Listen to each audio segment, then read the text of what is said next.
Open AI గత వారం జీబీటీ 4.5ను పరిచయం చేసింది. అంతకు కొద్ది రోజుల ముందే ఎక్స్ ఏఐ గ్రాక్ 3 మోడల్ను ప్రవేశపెట్టింది. ప్రపంచంలోనే అతి తెలివైన ఏఐగా దీన్ని వర్ణించింది. దీనికన్నా ముందు ఆంథ్రోపోనిక్ సంస్థ క్లాడ్ చాట్‌బాట్‌ను, జనవరిలో చైనా అంకుర సంస్థ డీప్ సీక్‌ను తీసుకువచ్చాయి. ఇవన్నీ రోజురోజుకు కృత్రిమ మేధ ఎంత వేగంగా విస్తరిస్తుందో అనడానికి నిదర్శనాలే. అయితే ఇవి మచ్చుతునకలు మాత్రమే. మున్ముందు మరింత విశ్వరూపం ధరించడం ఖాయం. అయితే కృత్రిమ మేధకు సంబంధించిన విషయాలు చాలా మందిని అయోమయంలో నెట్టేస్తుంటాయి. ఎంఎల్ న్యూరల్ నెట్వర్క్స్, అల్గోరిథమ్స్ వంటి సాంకేతిక పరిజ్ఞాన పదాలతో విస్మయం గొలుపుతాయి. వీటిల్లో కొన్నింటిని అర్థం చేసుకోవడానికి ప్రయత్నిద్దాం. కృత్రిమ మేధ అంటే ఆర్టిఫిషియల్ ఇంటెలిజెన్స్. ఏఐ ఈ పేరులోనే కృత్రిమ మేధ అర్థం ధ్వనిస్తుంది. ఇది కంప్యూటర్ వ్యవస్థలకు మనుషులకు మాదిరిగా ఆలోచించే, కారణాన్ని గుర్తించే, నేర్చుకునే సామర్థ్యాన్ని కల్పిస్తుంది. సంక్లిష్ట సమస్యలను పరిష్కరించడానికి తోడ్పడుతుంది.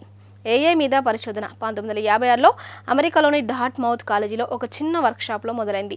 దీన్ని జాన్ మెక్కార్థీ అనే యువ గణిత శాస్త్రవేత్త ఆరంభించారు. ఆయనకు ఆలోచించే మిషన్ను రూపొందించాలనే కోరిక బలంగా ఉండేది. ఈ వర్క్షాప్ నిర్వహణకు సహకరించాలని ఆయన Marvin Minsky, Harvard university నాథానియల్లో రోజెస్టర్ Claude షోను ల్యాబొరేటరీని సైతం కనుగొన్నాడు. ఆర్టిఫిషియల్ ఇంటెలిజెన్స్ అనే పదాన్ని మెక్కార్థీనే వెలుగులోకి తెచ్చారు. మొదట్లో ఈ పేరు ఎవరికీ నచ్చలేదు. ఎందుకంటే ఇంటెలిజెన్స్ను సృష్టించాలనేదే లక్ష్యం, కృత్రిమమైంది కాదు. కానీ పిలవడానికి ఏదో ఒకటి కావాలి కాబట్టి ఆర్టిఫిషియల్ ఇంటెలిజెన్స్ అని పేరు పెట్టారు. అయితే ప్రస్తుతం ఏఐని ఒక టెక్నాలజీగా పిలవడం గమనిస్తున్నాం.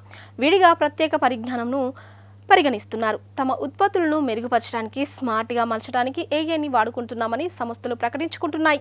చాట్ జీపీటీ వంటి ఏఐ సాధనాలకు ఏఐ మోడళ్లు సహాయం చేస్తుండడం చూస్తూనే ఉన్నాం. మెషిన్ లెర్నింగ్ అంటే మనుషులు నేర్చుకునే తీరును కంప్యూటర్ వ్యవస్థలు అనుకరించడానికి, ఎలాంటి సూచనలు ఇవ్వకపోయినా తమకు తామే పనులు చేయడానికి ఉపయోగపడేది మెషిన్ లెర్నింగ్. ఇందులో డేటా సహాయంతో కంప్యూటర్లకు శిక్షణ ఇస్తారు, కొత్త సమాచారాన్ని అంచనా వేసేలా తీర్చిదిద్దుతారు.